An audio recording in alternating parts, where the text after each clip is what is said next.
Welcome to my humble abode, darlings. Come in out of the rain and get comfortable.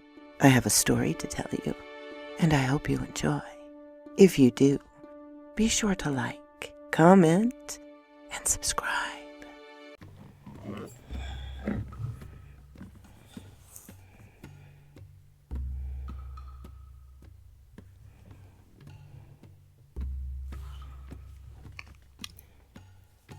The Silent Sermons of the Elephants, Part 2. The leopard moon now thins, not visibly, not yet. But the elephants feel the subtraction before the sky admits it. The nights grow lighter in a way that is wrong, as if illumination is being siphoned elsewhere. Shadows stretch oddly long. Reflections in the river hesitate. Tsukilo wakes before the herd stirs, heart thumping against her rib cage. She presses her trunk into the soil, tasting the vibrations that begin to crawl upward from the deep layers of earth. They are not footsteps. They are remembering. Across the delta, water levels recede, a finger's width overnight.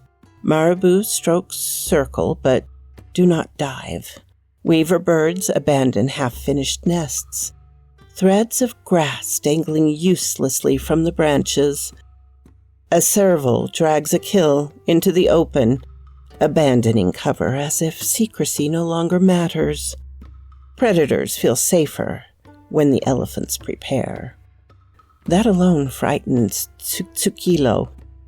By midday, the air is tight with heat and anticipation. The young bulls pace, restless and confused. One, Nayati, circles the herd edges repeatedly. Ears flared, scent marking trees with increasing aggression. Tsukilo watches him with a heaviness she does not understand at first. Then she does. Nayati carries too many memories already. Old roots, old wounds, too much of the circle. Bulls who remain when the ritual draws near do not leave whole. Masego steps forward. She does not chase Nayati away. She simply stands between him and the center of the herd, immovable as leadwood. The ground hums with her refusal. Nayati stops. His trunk curls inward. For a moment, he presses his forehead against Masego's chest, drawing a vibration from her bones into his own. Then he turns and walks into the tall grass alone. Other bulls follow, singly or in pairs. Their silhouettes dissolve into heat shimmer and distance. The herd contracts. The circle tightens. They excluded the males, not violently, not even aggressively. It was just ritualized. The cows formed a barrier that felt intentional, ancient. I've studied elephants for 20 years, and I've never seen this level of coordinated silence. The ache behind Tsukilo's eyes returns stronger than before. It does not hurt. It asks. Memories rise unbidden now, slipping loose from wherever they were stored. The smell of her first rain, the taste of salt after drought, the exact slope of a riverbank that no longer exists. Each recollection feels heavier than the last, as if weighted with invisible gravity. She tries to press them down, anchoring herself in the present, dust on her tongue, calf breath warm against her leg, but the pull intensifies. Masego senses it. She touches Tsukilo's cheek with the tip of her trunk and releases a vibration so old, it barely feels like a thought. You will not give all. You must choose. Tsukilo does not know how. The ritual site is no longer merely a clearing. The termite mounds have grown overnight. Their towers tall, surfaces slick with damp earth despite the heat. Insects moving in synchronized waves, antennae twitching in perfect alignment. When a calf brushes against one mound, the vibration that rises from it is deep enough to make Tsukilo's teeth ache.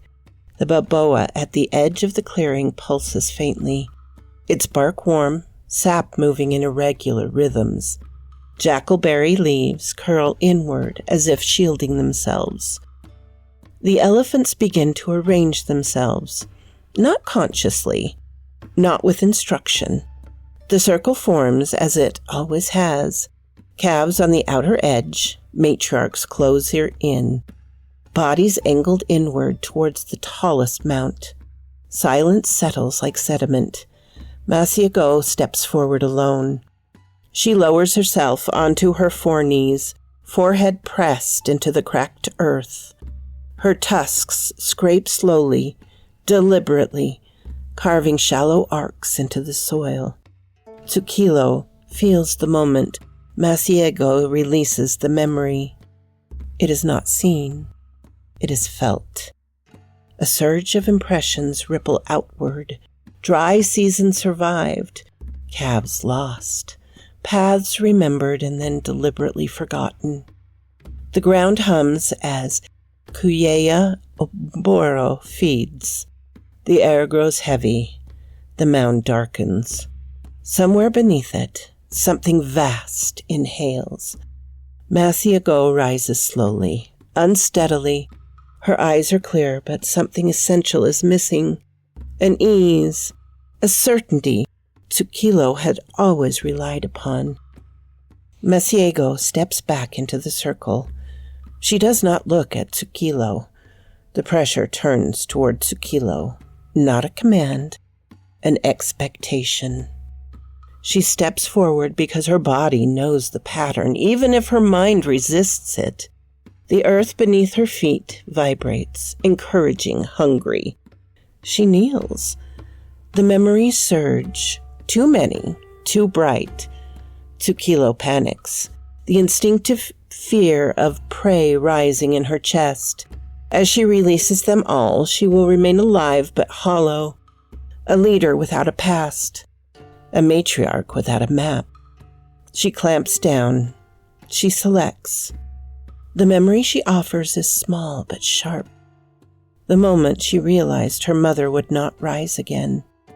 The weight of that loss, compressed, painful, irreplaceable. She lets it go. The sensation is like tearing. The mound shudders. The air thickens. For a moment, only a moment, Tsukilo senses attention focused on her specifically.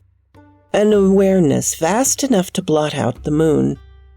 Kuyana Mboro accepts the offering.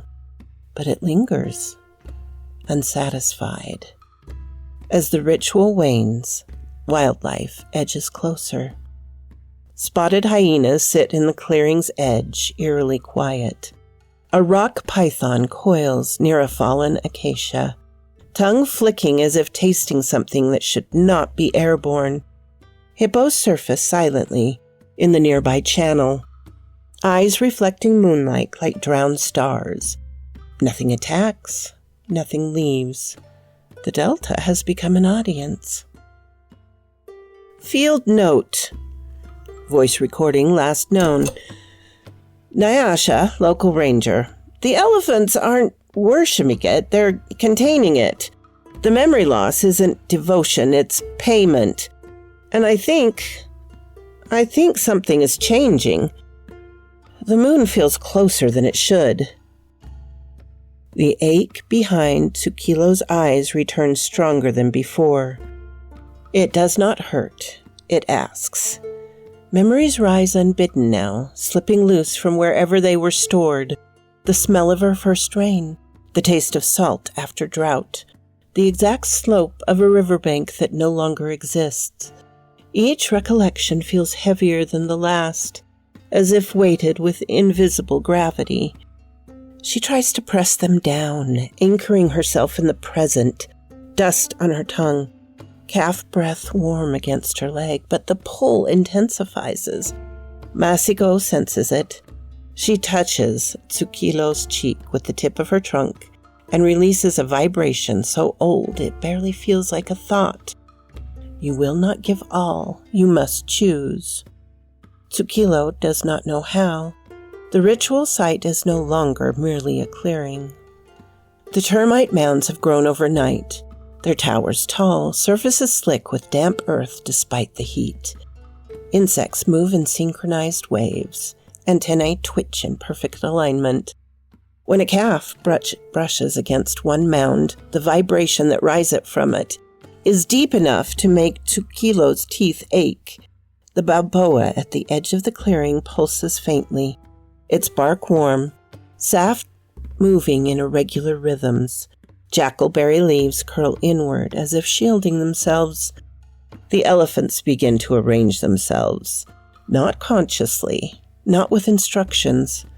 The circle forms as it always has, calves on the outer edge, matriarchs closer in, bodies angled inward towards the tallest mound. Silence settles like a sediment. Masiego steps forward alone. She lowers herself onto her foreknees, forehead pressed to the cracked earth. Her tusks scrape slowly, deliberately, carving shallow arcs into the soil. Tsukilo feels the moment Masiego releases the memory. It is not seen, it is felt. A surge of impressions ripple outward. Dry seasons survived, calves lost, paths remembered and then deliberately forgotten. The ground hums as Kuyana Mbora feeds. The air grows heavy. The mounds darkens. Somewhere beneath it, something vast inhales. Masiego rises slowly, unsteadily. Her eyes are clear, but something essential is missing. An ease, a certainty Tsukilo has always relied upon. Masiego steps back into the circle. She does not look at Tsukilo, only to the grim maw of the beast that awaits them. In the depths of her mind, daring her to imprison it like her ancestors did before her. Masiego does not walk at dawn. She stands while the others move around her, her massive frame still upright, but something inside her has slipped its tether. Her breathing is slow, uneven, as if each breath must be negotiated with the air. Tsukilo stays close. She feels the absence inside Masiego, like a hollow in the ground, memory removed not as a wound but as an excavation. The old leader remembers how to stand, how to breathe, how to be an elephant. But the fine threads that once connected past to present have thinned. She pauses too long at familiar trees. She tastes water twice, uncertain. Yet the authority remains. When Masiego shifts her weight, the herd responds instantly. Calves quiet, adults reorient. Leadership is not memory alone, it's resonance. And Masiego still resonates, faintly but unmistakably. The Delta knows she is dying. Aardvarks and honey badgers abandon their burrows before sunset. All the birds, from the guinea fowl to the ground hornbill, fall silent earlier than usual. A leopard lies motionless in the branches of the acacia as if anticipating the ritual. Even the river slows, its channels thickened with weeds as if reluctant to move forward. The moon will rise full tonight. Too full. Every female in the region comes. Herds that have not shared grazing grounds in generations arrive in deliberate lines, converging on the ancient clearing. They do not trumpet in greeting, they do not test dominance. They fall into place as if answering a call older than conflict. Tsukilo has never seen so many elephants together. The ground hums continuously now, a low-frequency vibration that makes the air shimmer. Termite mounds crack and slump. Their internal structures collapse under the pressure of soundless resonance. A family of banded mongoose fled from their former home into the safety of the scrub. The calves, sensing the danger, press inward, bodies overlapping, trunks knotted together. Masiko moves to the center. She stands before the tallest mound, her shadow stretching impossibly long in the moonlight. For the first time, she turns her head and looks directly at Tsukilo. Their eyes meet. Masiko releases a vibration that is not a warning, not an instruction, but a transfer. Tsukilo feels it enter her bones, pathways, patterns, choices once made and deliberately forgotten. The shape of leadership without the weight of every remembered loss. Masiko has been preparing her all along. The ground splits, not violently, not explosively, deliberately. The termite mound collapses inward, revealing a cavity darker than shadow. Moonlight bends into it and does not return. The air grows cold, breath fogging from an elephant's lungs despite the heat. Kuyana Mboro rises not as a body, but as a distortion. Memory buckles around it. Tsukilo smells things that no longer exist. Memories of ancient forests where their ancestors, small pig-like creatures, wallowed in water like tiny hippos, only to morph and grow as the land changes. Many strange forms appear and disappear, with tusks curving down in lower jaw, and another with jaws resembling a duck's bill. She's even seen kin of foreign lands, from dense jungles, strange grasslands, and tiny kin that lived on islands off the sea. The herd feels the presence of their ancestors pressing close, drawn by something that consumes what they once were. The pressure to kneel is overwhelming. Several elephants do. The moon hangs directly overhead, motionless. This is the moment the rituals were meant to delay. The moment they were never meant to stop forever. Masiko steps forward alone. Her gait is unsteady now, but her purpose is absolute. She lowers herself before the opening earth, placing her forehead against the ground one last time. She does not release memory. She releases continuity. The accumulated resonance of generations she had carried without knowing, the ability of the herd to come forward without the weight of total recall. It is everything Kuyana Mboro wants. The ground shudders as the entity feeds. Masiko collapses, not violently, not dramatically. She simply lies still, her chest rising once, twice, and then no more. The herd does not cry out. They feel the loss ripple through them like a seismic wave. The pressure shifts. Kuyana Mboro turns its attention to Tsukilo. She feels it probe her, searching for the next anchor and bearer of accumulated memory. The temptation is immense, to kneel, to give, to become another vessel hollowed out by preservation. Tsukilo does not kneel. She steps forward. She releases not memory, but pattern. The elephants around her respond instantly, bodies aligning, vibrations synchronizing. They stomp in unison, waving branches as they go, not in worship but in refusal, sending rhythmic shockwaves into the ground that disrupt the cavity's shape. The delta answers. The rivers surge unexpectedly, flooding the edges of the clearing. Trees bent inward. The moonlight fractures, its reflection splintering across moving water. Kuyana Mboro recoils, not in pain but in confusion. It feeds on memory, not on living systems that adapt. The cavity collapses. Not sealed, buried. The elephants maintain the rhythm long after the pressure fades. stamping memory into earth without surrendering it. The entity withdraws downward, dragged back into the sentiment of forgotten time.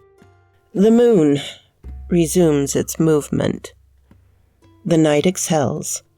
By dawn, the clearing is ordinary again, scarred, muddy, unremarkable to any eye but theirs. Masiko's body lies where she fell. Tsukilo approaches and touches her forehead to the old leader's skull, imprinting the scent and vibration of finality. The herd gathers close, calves pressed inwards, bodies forming a living monument. They set to work with burying former leader under a blanket of boughs, plucked grass, and even a bit of kicked sand. Once the completed, Tsukilo commenced the mourning. They do not linger. They move on. Dr. Omar Bello's final note. I returned to the clearing after the elephants left. There was nothing remarkable about it, no scorch marks, no bones, no unusual radiation or structure collapse. Just trampled grass, broken termite mounds, and the faintest depression in the soil, where something had once opened and then been persuaded to close. The instruments recorded nothing abnormal, but the animals knew. The lions nor the jackals would not cross the clearing. The birds altered their migration routes. Even the insects moved differently, their patterns skewed as if avoiding a shape that no longer existed, but might still be remembered. We found an old tusk fragment near the center, weathered, smooth. It had been deliberately placed. When I touched it, I felt an overwhelming sense of absence.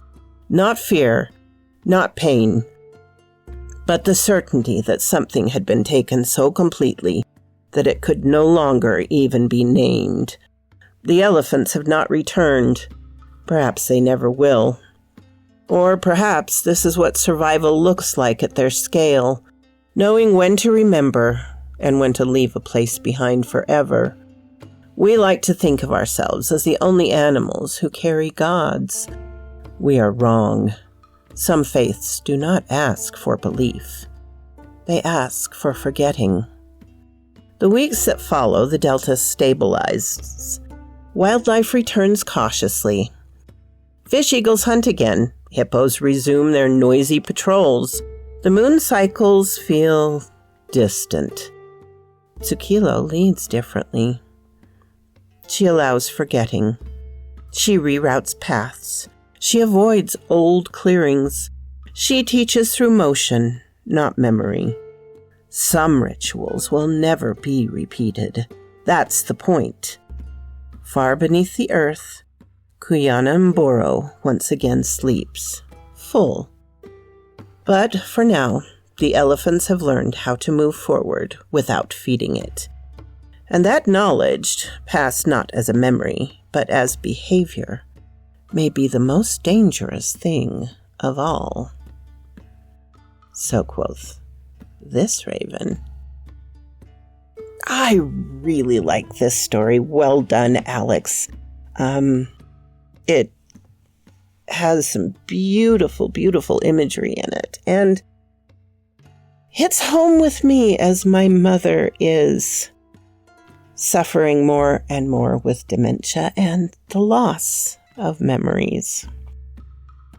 So, anyway, to you all, I hope you're having a wonderful week and that you will have a glorious weekend.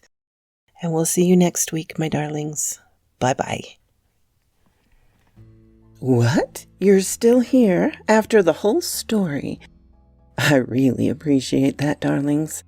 Please hit the like button and subscribe if you haven't. And I always love to hear from you. Have a glorious day, my darlings.